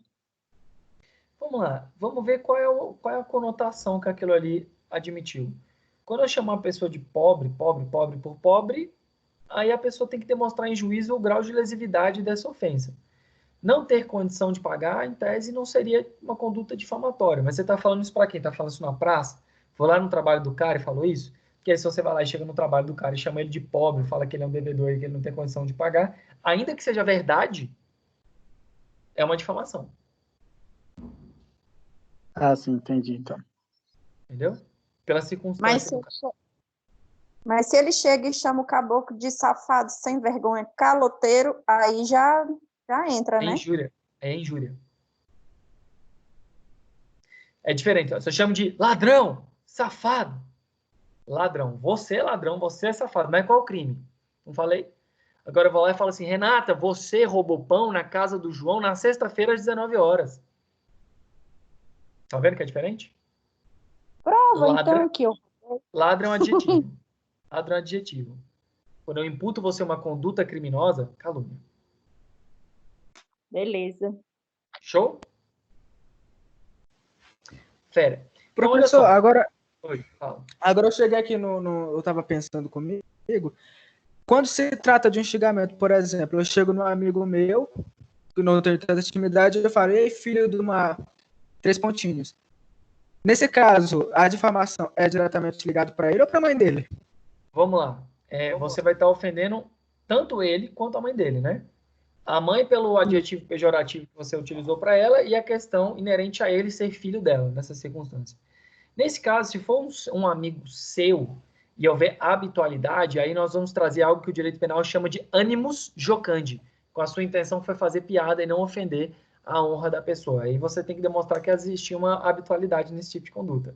Se a mãe dele ouviu você chamando ela nesse sentido e você não tem qualquer tipo de relação, ela pode te processar por injúria porque você está utilizando um adjetivo pejorativo de puta. É isso que você queria falar? Então, você utilizou essa ofensa. Então, ali você está cometendo esse crime de injúria contra a mãe dele. Que não tem nada a ver com essa circunstância de vocês dois. Então, no caso, se eu não tivesse, por exemplo, habitualidade com essa pessoa, os dois poderiam entrar na causa comigo? Não tivesse nenhum tipo de habitualidade, foi uma coisa do nada, uma ofensa gratuita? Sim. Exatamente. Porque o seu intento, na verdade, ali naquele momento, tem que verificar o caso concreto. Às vezes você queria agredir a mãe dele e ele. Às vezes você queria agredir só ele. Toda vez que a gente falar de injúria, você tem que analisar o subjetivo, o agente que está sofrendo aquilo ali. Eu falei aquilo para quem? Eu falei aquilo com qual intento? Então não é uma regra linear, João, onde eu vou falar assim, toda vez que eu falei que ele é uma filha de uma cabrita, que a mãe vai sentir a cabrita. Não. Você vai pegar e vai ter que analisar qual foi a conotação daquele tipo de imputação. Qual foi a conotação daquele adjetivo? Você queria agredir o indivíduo ou você queria agredir o indivíduo e a mãe? Então, não é uma regra linear de analisar ali, falar assim, todo caso é igual. Não. Você vai ter que analisar o caso em concreto para ver qual foi a intenção, como foi. Beleza? Tá certo, entendi. Show. Agora, professor, e se a petição vier com ofensas? Aquele safado que pegou, sem vergonha, que começa a xingar o camarada. Esse tipo de expressão numa petição, o juiz, ao verificar isso, ele pode, tanto de pronto, ele mesmo, que é chamado de ofício, ou a requerimento da parte contrária, pedir que essas expressões sejam riscadas. E ele vai lá e tira, né, do bojo do processo. Então, se for oral, o juiz pode cassar a palavra, sem prejuízo de todas as consequências criminais, administrativas perante a própria OAB, e que pode dar o deslinde para uma indenização. E, de igual modo, também, frente ao teor escrito. Não faz muito tempo, acho que foi ano passado, um juiz pegou e agrediu verbalmente, um advogado agrediu a juíza porque ela não entendeu ser cabível uma indenização quando de ofensas proferidas pelo WhatsApp. Ele fez algo que ao mesmo tempo foi muito brilhante e ao mesmo tempo foi muito burro, porque ele criou novas palavras, novos adjetivos para xingar a juíza. Se ele talvez utilizasse a mesma coisa que foi falado para o cliente dele, mas para a juíza, talvez as mesmas palavras, uma ideia semelhante, talvez ele tivesse mais êxito. Mas o que aconteceu foi que ele criou outros adjetivos agressivos para a juíza, e aí ele excedeu, e muito. E acabou que isso teve um prejuízo para a imagem dele, né? Mas teve uma repercussão, quem quiser dar uma pesquisada, depois vocês vão ver esse caso. Esse caso é bem interessante. Eu acho que o deslinde dele ainda não foi resolvido, não. Mas é muito interessante, vale a pena. Professor, e como que funciona essa questão da responsabilidade? Vamos lá. A gente falou ali das 6 hipóteses, não é? Tirando a hipótese 4, a hipótese 6, onde tem o descumprimento, quando o camarada tenta, de alguma forma, inovar na situação de fato, nós vamos ter a chamada multa por má-fé. Essa multa por má-fé, ela vai para a parte, como eu já tinha dito, mas aí ela vai ter o quê? Ela vai ter aqui um montante. Diferentemente do ato atentatório, que vai até 20% do valor da causa, nesse caso nós vamos ter aqui que a má-fé vai ser superior a 1% e inferior aos 10%. Então, nesse caso, nós vamos ter ali novos montantes. E aí o bizu se for ato atentatório, nós vamos até 20% do valor da causa. Se for má-fé, nós vamos de maior que 1 e menor que 10. Tranquilo? Professor, e se for valor irrisório, a ação era de R$500. Se for valor irrisório, o juiz ele pode arbitrar até 10 salários mínimos como multa. Então, dá um exemplo aí de ato de má-fé, professor. Eu vou lá, recebo uma encomenda, falo para o Joaquim pegar essa encomenda, e aí eu vou lá e processo o meu condomínio porque entregou algo para terceiro sem autorização. E aí depois descobre-se que o Joaquim, na verdade, era amigo meu. Então, eu menti em juízo. Ou então, eu falo que paguei, na verdade, eu não paguei. Então, aí o juiz ele pode analisar que eu agi em conduta de má-fé e pode verificar uma multa de 1 a 10%, ok? Ponto importante, o juiz ele pode fazer isso de ofício, ou seja, sem provocação da parte, ou com provocação da parte. Beleza? No caso do ato atentatório à dignidade da justiça, nós só vamos ter a diferença da destinação e do percentual. A destinação vai para a justiça pública, não vai para a parte, e nós vamos ter ali até 20%. Nos dois casos, se o valor for irrisório ou de fato não ter ali um valor pronto, vamos pensar, por exemplo, um reconhecimento de paternidade. O camarada vai lá e comete um ato atentatório, você não tem um valor de uma ação de reconhecimento de paternidade. Se ele praticou um ato de má-fé, você não tem de ação. Então, nesse caso, o juiz pode arbitrar em até 10 salários mínimos. Tranquilo? Show? Tranquilo, professor. Beleza. Bem, e sobre as despesas processuais? Vamos lá. Quando você ingressa com uma ação judicial, você tem que pagar custas judiciais. Se você perder essa ação, você vai ter que arcar com o ressarcimento dessas custas, mais honorário sucumbencial. Se eventualmente for necessário o requerimento de perícia, aquele que busca a perícia vai ter que pagar os honorários do perito. Se eventualmente você ganha essa ação, então a parte que perdeu, além de perder e pagar o honorário sucumbencial, custa também vai pagar a perícia. Se a perícia envolver a ambas as partes terão que dividir o valor da perícia. Se ao final verificar que um deles tem razão, aquele que perdeu vai ter que arcar com a integralidade. Se for beneficiário da justiça gratuita, nesse caso, vai ficar com a suspensão da exigibilidade daquilo ali. Então, aqui no Distrito Federal, quando a gente fala de perícia, por exemplo, e o camarada é beneficiário da gratuidade de justiça, se não me falha a memória, eu estou com dúvida agora sobre o valor. Não vou falar porque eu estou com receio, eu realmente esqueci quanto está o valor atualizado, porque existe uma portaria, um regimento interno, perdão, que vai trazer sobre o valor aqui. Mas não é um valor muito alto não, acho que é R$ 2.500 a R$ 3.500 que o perito recebe. Então, o beneficiário da gratuidade de justiça, você vai ter, então, esse montante que é o máximo que o Estado vai poder prover. Se eventualmente exceder aquilo ali, aí o juiz ele não vai poder, o juízo não vai arcar, porque justamente a gratuidade de justiça só abarca aquele montante. Então, o perito, ele vai depois ver se a parte vai mudar o estado de gratuidade de justiça ou não. Enfim. Ponto importantíssimo para você estar destacando sobre essa responsabilidade, sobre as custas processuais. O grande bizu é, se o camarada não tem gratuidade de justiça, ele vai ter que arcar no primeiro momento. Se no final ele tiver ali ganho aquela demanda, aquele que perdeu vai ter que ressarci-lo, tá bom? Se eventualmente ele tiver gratuidade, vai ficar com a suspensão dessa exigibilidade.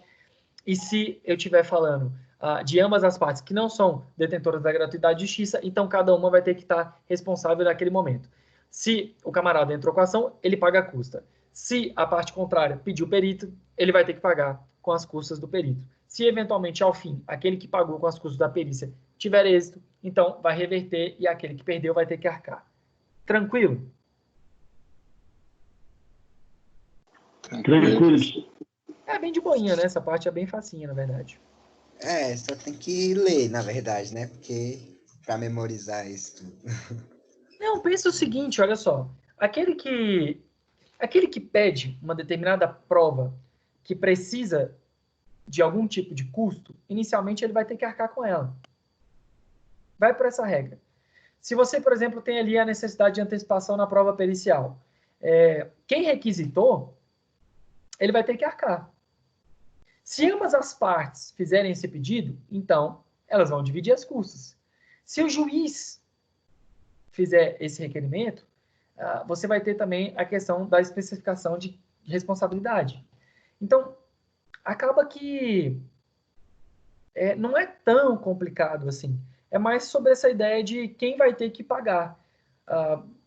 Quem entra com a ação vai ter que pagar custas iniciais. Quem requisita uma prova pericial vai ter que arcar com aquilo ali. Se for para ambas as partes, vai ter a determinação para ambas as partes. Se o juiz verificar que é importante para ambas as partes, então, no caso, ambas as partes vão ter que identificar isso. E se no final, verificar quem tinha razão, digamos que os dois pagaram, a prova da perícia era R$100, cada um deu 50. No final, o juiz verificando que o B que tinha razão em detrimento de A, então, o A que perdeu, ele vai ter que pagar o ressarcimento daquilo que foi pago anteriormente por eles. Então, todas as custas inerentes ao processo que tiverem sido estabelecidos. Beleza? Não? Beleza, professor. É um bisuzinho bem simples.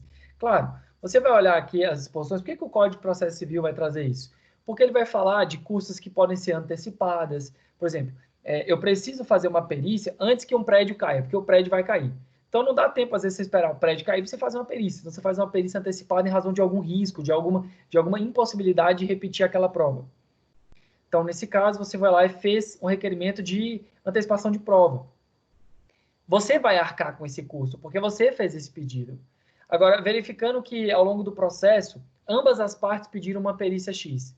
Então, nesse caso, se ambas as partes pediram, o juiz vai fazer o quê? Ele vai fazer um rateio dessas despesas. Então, você vai verificar sobre a possibilidade do rateio. Então, nesse primeiro momento, é quem vai pagar antecipadamente. Ao fim, quando o juiz for lá e decidir a demanda, aí ele vai verificar, opa, a parte que perdeu vai ter que pagar, além dos honorários sucumbenciais, todas as custas, inclusive ressarcir sobre as despesas que foram realizadas ao longo do processo, como a perícia. Então, separa na cabeça de vocês um momento. Vou até tirar aqui o slide. Separa na cabeça de vocês um momento. Se no primeiro momento o camarada entrou com uma ação, ele não é beneficiário da gratuidade de justiça, ele entrou com uma ação e ele requisitou perícia, esse que pediu a perícia aqui, ele vai ter que arcar com ela. Se ao longo do processo, ambas as partes requisitaram a perícia, então o juiz vai ter que fazer um rateio sobre esses valores. Professor, e só se uma das partes ao longo do processo pediu? Beleza, aquele que pede vai arcar com o ônus. Professor, beleza. Aquele lá que entrou com a ação, que pediu sozinho, ganhou a ação. Então, nesse caso, o réu ele vai ser condenado ao pagamento das custas, em especial vai estar incluído o quê? Honorários e essas custas com a perícia. Professor, os dois pediram aqui e o juiz mandou ratear esses valores. No final, o camaradinha B aqui tinha razão. Então, quando for apurado na sentença, esse daqui que arcou com essas custas vai ter que ser reparado pelo A que perdeu a demanda. Sacou?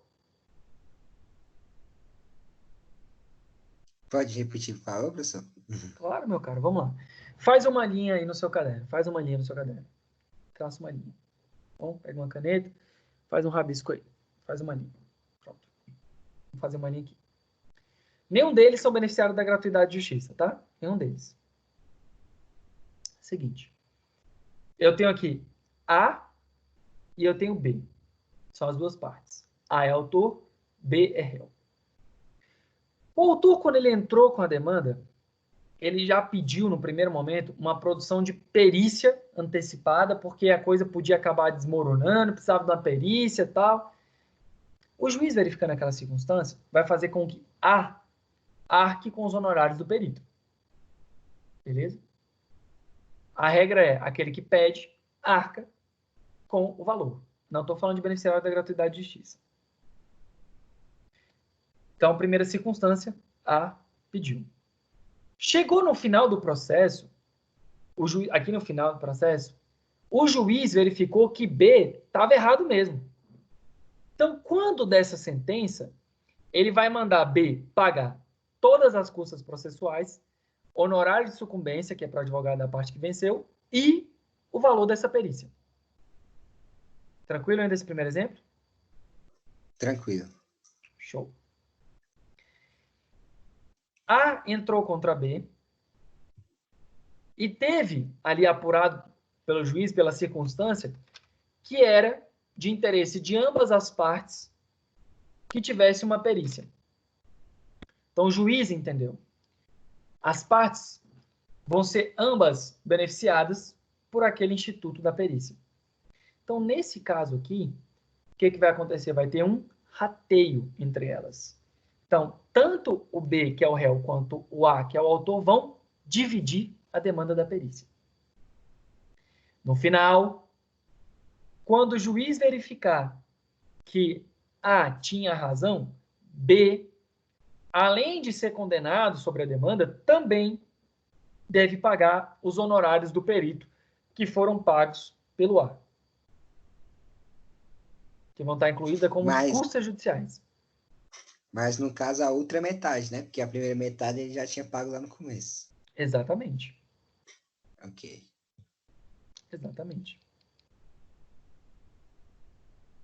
Show? É isso. Show. É isso. Procuradores. Procuradores. Gurizada, seguinte. Quando a gente vai falar dos procuradores no processo civil, a gente já conversou um pouco. Na verdade, a gente conversou bastante lá em legitimidade. Eu posso estar pleiteando alguma coisa em juízo? Vamos lá. Esquece que eu sou advogado. Sou só o Felipe. Eu posso entrar com uma ação? Eu, Felipe? Vou tirar aqui porque eu já coloquei a resposta dele. Acho que não. A regra geral... Pode. A regra geral é que eu não tenho capacidade postulatória. Eu não tenho capacidade para pleitear em juízo, regra geral. Mas nós vamos ter o quê? Uma exceção, que é a questão do juizado especial, o habeas corpus. Nesse caso, eu não preciso no juizado especial de advogado se eu tiver uma demanda até 20 salários mínimos. A partir do momento que tiver mais do que 20 salários mínimos, eu preciso de um advogado. Um habeas corpus, eu também não preciso de um advogado para estar instruindo, né, o ato de impetrar esse habeas corpus. Mas se eu precisar recorrer, aí nesse caso já é necessária a capacidade postulatória.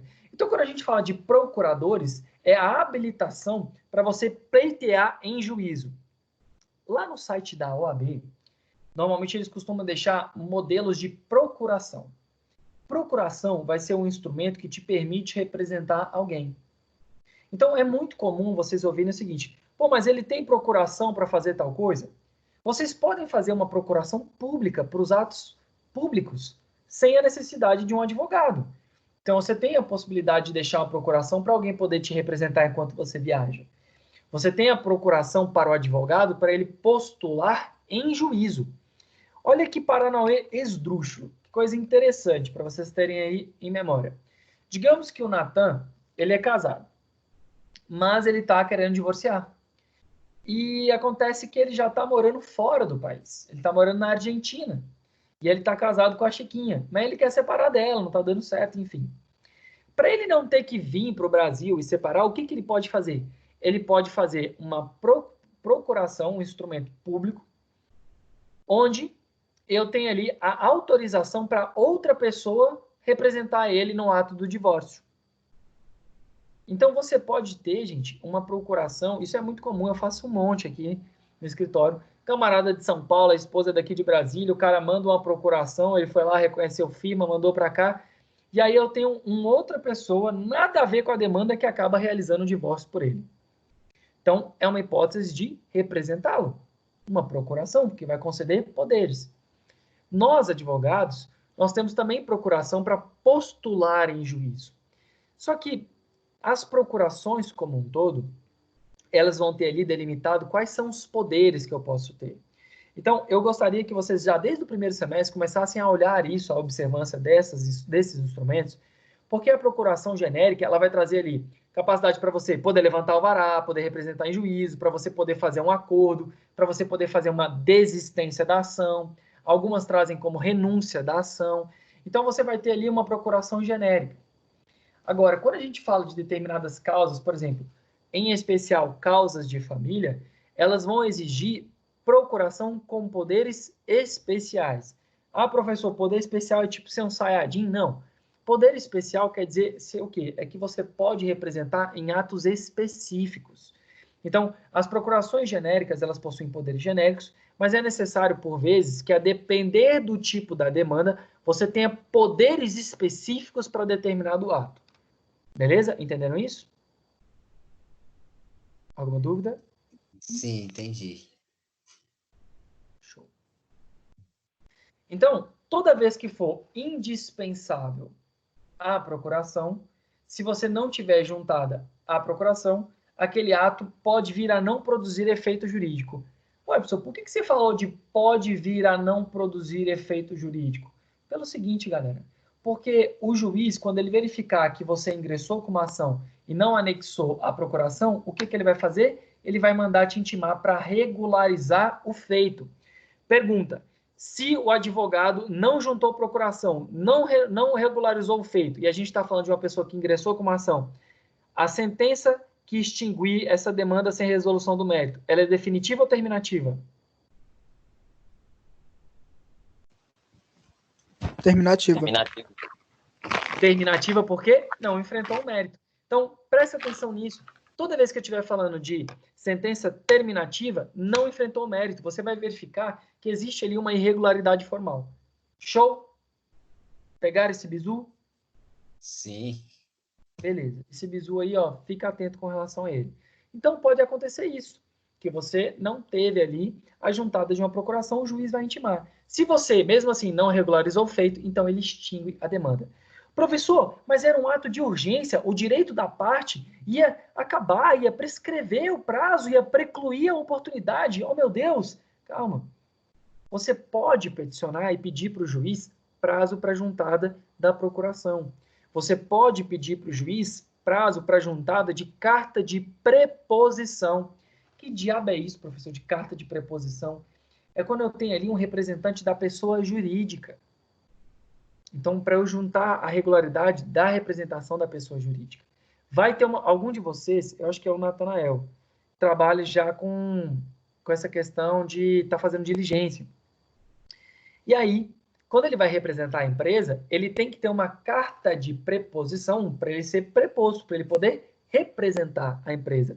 Se eventualmente ele foi para a audiência e não tinha essa carta de preposição, ao advogado cabe o quê? Pedir que seja concedido prazo para ele juntar a carta de preposição. Bom? Então, sobre a procuração, é a ideia de poder atuar em juízo, de representar em juízo. Se eu estiver falando do advogado, é a capacidade postulatória. Se eu estiver falando da parte, é de fato poder estar em juízo. Professor, e o advogado? Ele pode advogar em causa própria? Muita gente me pergunta isso em sala. E a resposta é sim.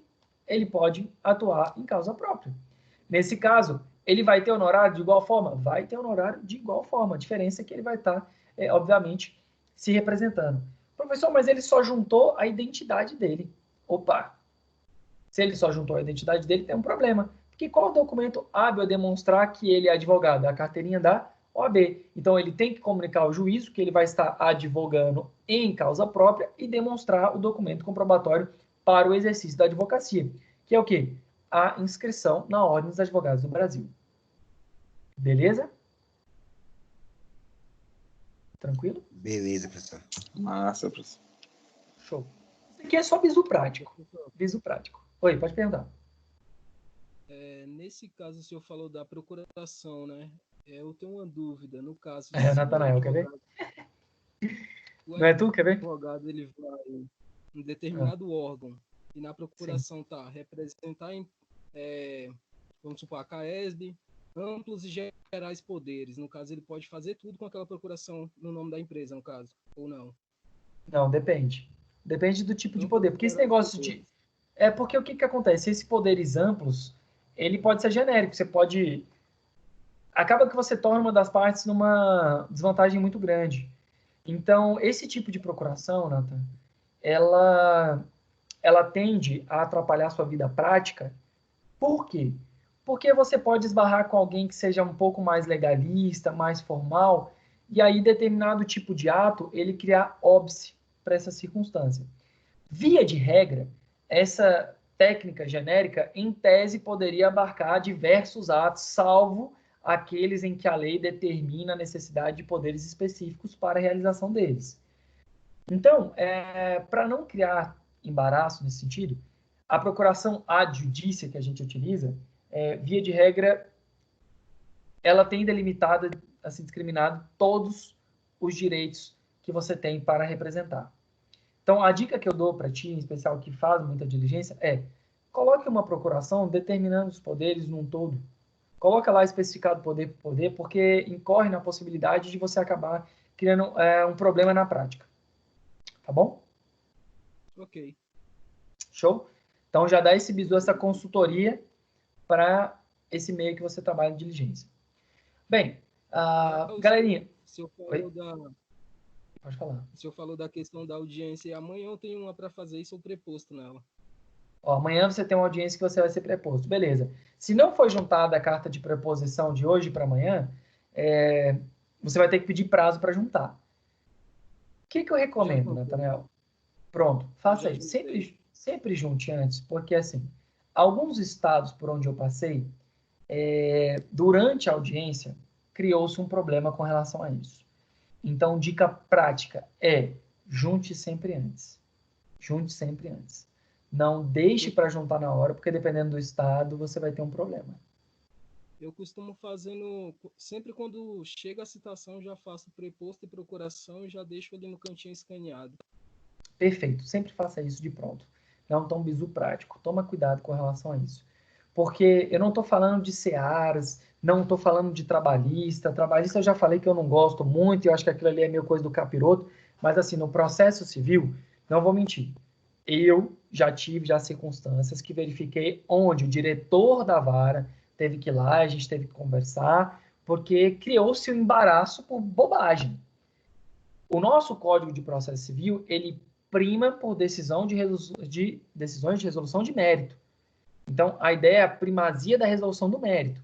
Criar um embaraço para um instituto formal, nesse sentido que pode ser superado por uma conduta própria, você pedir prazo para juntada, veja, é possível, não teria maiores complicações. Mas, para você evitar problema com o seu cliente, é fundamental que você faça isso anteriormente. Legal, bacana a conduta da sua empresa de estar trabalhando nesse sentido. Parabéns. Então, Vamos aqui... Parabéns, Nathan. Vamos lá para... O que o advogado tem direito, professor? O que ele pode fazer? Vamos lá. Ele pode examinar em cartório qualquer tipo de processo que não esteja correndo sobre segredo de justiça. Ele pode pedir cópias do processo. E aí ele fica 1 hora fora ali da vara para poder tirar a cópia. Ele tem essa ideia. Ele pode requerer vistas para tirar o processo para ficar 5 dias. Ele pode pegar e tirar o processo para ele se manifestar dentro do prazo legal. Professor, qual é a diferença de vista para retirar o processo para cumprimento no prazo legal? Vamos lá. Nós já vimos no primeiro dia de aula que um processo se inicia por meio de uma petição inicial. Então, pega a nossa reta processual que a gente escreveu lá no caderno no primeiro dia.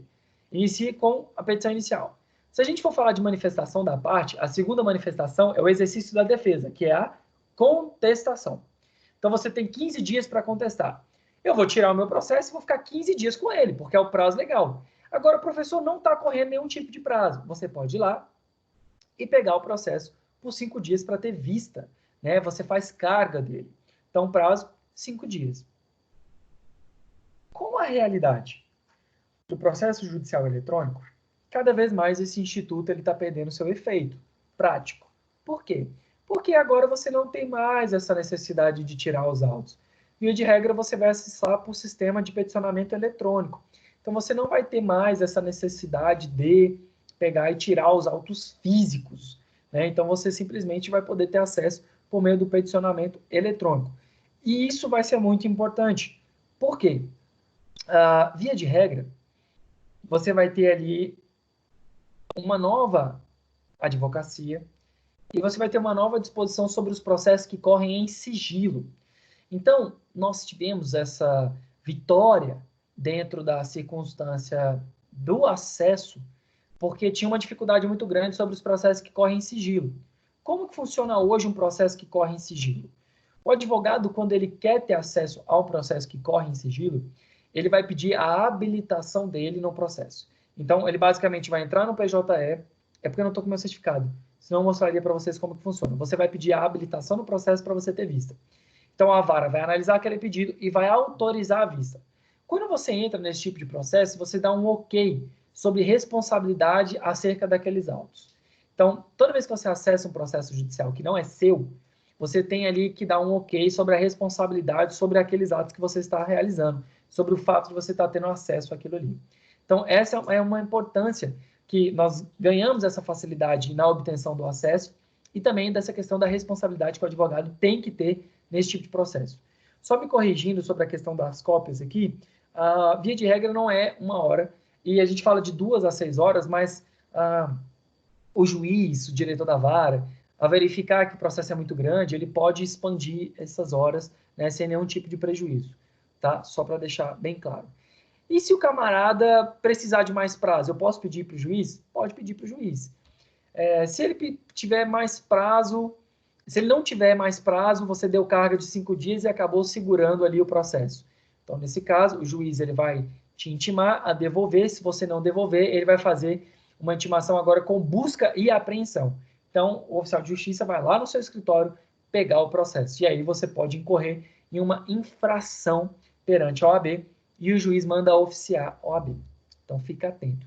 Mas, muito provavelmente, vocês, quando estiverem atuando, vocês não vão pegar esse tipo de circunstância justamente porque o processo agora é eletrônico, né? Então, dificilmente vocês vão ter casos assim. Agora, lá no escritório, por exemplo, nós tínhamos, às vezes, 50 demandas correndo num período comum, processo ativo, muito ativo. Então, acabava que a quantidade de processos que tinha realizado a demanda ficava um processo por mais de 5 dias para análise. Então, aí o juiz pegava, intimava e a gente já devolvia. Tá bom? Professor, e se o meu pai, que era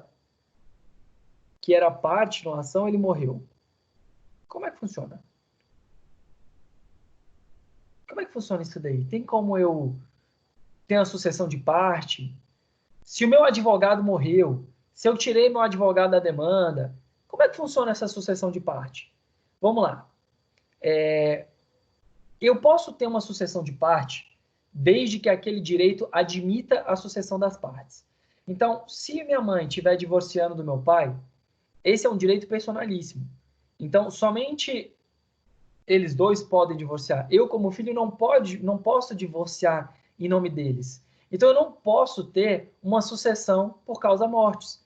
Justamente porque não tem como eu estar representando o interesse dela, porque esse direito é personalíssimo. Então, eu não posso ter sucessão de parte nesse caso. E sobre o advogado? Eu posso destituir um advogado? O meu advogado ele pode pedir para sair? Pode. Se eu, como parte, destituo o meu advogado, então eu assumo a responsabilidade de ter um novo advogado atuando no meu processo. Se o meu advogado quer sair da demanda, ele tem que me notificar, ele tem que juntar ao processo essa notificação e ele fica responsável por 15 dias sobre os atos que eventualmente possam vir a ocorrer. Então, nesse caso, é a questão da responsabilidade sobre o que ele pode estar assumindo, o que ele não pode estar assumindo. Então, a gente fala de sucessão de procuradores. Então, aqui o artigo 76, ele vai falar sobre a necessidade, essa outorga de um novo advogado. Se ela for feita ao longo de um prazo em que já se iniciou, e você faz essa notificação para extinguir o prazo, eu falei 15 dias, perdão, são 10 dias, tá? Desculpa, gente, eu lembrei de prazo recursal. Se digamos que está correndo lá o prazo do recurso, e você apresentou essa renúncia do mandato, você vai acabar sendo responsável pelo prazo a ser cumprido pelo recurso. Se não tinha prazo, então a parte vai ser intimada para regularizar o feito. Então você pode ter ali, tanto no caso de sucessão entre as partes, quanto sucessão entre os procuradores. Beleza? Sobre a questão da formulação acerca de sucessão de partes sobre direito. Eu posso, vocês vão estudar isso lá na frente, sobre essa ideia de sucessão de partes, quando uma parte deixa de se manifestar e você tem o assistente litisconsocial, você tem a hipótese de alienação de direito litigioso. Por exemplo, a gente está tendo uma discussão judicial sobre um imóvel e eu vendo o meu imóvel, que está sendo objeto de uma ação, para um terceiro. Então, aquele camarada que compra esse direito, esse imóvel alienado, ele passa a ser o detentor de direitos. Então, existe uma sucessão de coisa que estava sendo alienada ou que estava sendo discutida. Então, é possível fazer isso, né? Então, aí você fala de sucessão de direito litigioso ou então da alienação da coisa. Você pode ter essa substituição entre as partes e mantém tanto aquele que era no primeiro momento, que estava ali no polo da demanda, quanto o novo detentor do direito. Eu estou me fazendo claro, gente, ou estou muito complicado? Só está um pouco rápido, professor. Tá bom. Tranquilo. Então, eu vou tentar falar um pouquinho mais devagar. Vamos pensar o seguinte. Vamos lá. Eu proponho uma ação contra B. Que esse B tem lá essa coisa. E aí ele vai lá e vende essa coisa para terceiro. Tranquilo? Se ele vendeu, eu vendi uma coisa para B, e esse, perdão, eu estou entrando com a ação contra B, e esse B vende essa coisa que é objeto da demanda para C, tá vendo que agora eu tenho uma circunstância nova? O fato de B ter vendido aquela coisa para C não vai mudar o fato dele continuar sendo réu, não. Mas, se a parte autora aceitar, eu posso ter uma sucessão, ou seja, eu posso fazer com que C passe a integrar o polo passivo da demanda. Então, faça uma linha. A contra B. B vendeu para C. B continua na demanda. Mas, se A autorizar, C pode sucedê-lo. Se eventualmente o A não admitir essa sucessão, então o B continua da demanda. Ele vai ser ainda a parte requerida. Só que ali ele não vai estar mais falando de direito dele. Ele vai estar falando de direito do terceiro, porque ele já vendeu. Tranquilo? Aí o que você tem nesse caso? Você tem nesse caso que a gente estudou lá atrás de intervenção do terceiro, do C pedir para ingressar em juízo como assistente litisconsocial. Que é a ideia dele ingressar como assistente porque ele tem interesse na procedência da demanda. Tranquilos? Tranquilo, professor. Ficou mais claro agora com os exemplos? Sim. Show, galera?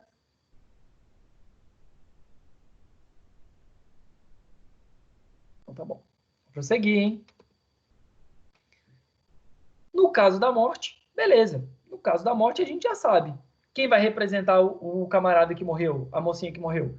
Vai ser o espólio, né? O que a gente chama de espólio, ou herdeiros, aquele que vai ser uma questão de cunho patrimonial, quando eu estiver falando do espólio. O espólio vão ser os bens.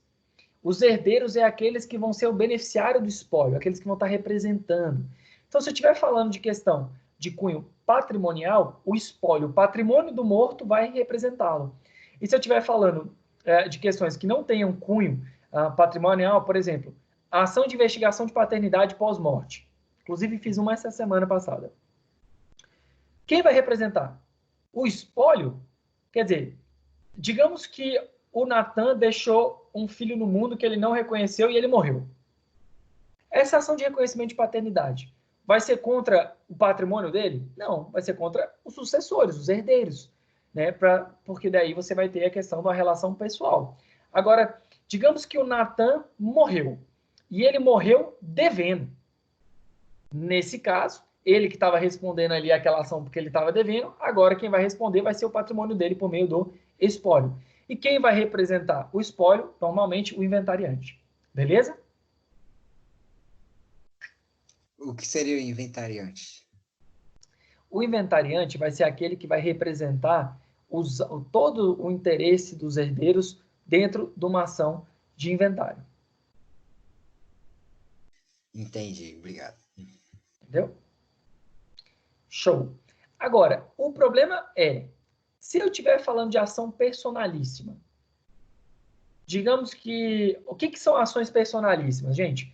Ações que envolvem a honra, ações que envolvem a dignidade da pessoa, ações que envolvem condições que é da pessoa. Então, digamos que a gente está falando de divórcio, separação. Quem vai poder divorciar e separar? Somente a pessoa que está envolvida naquele relacionamento.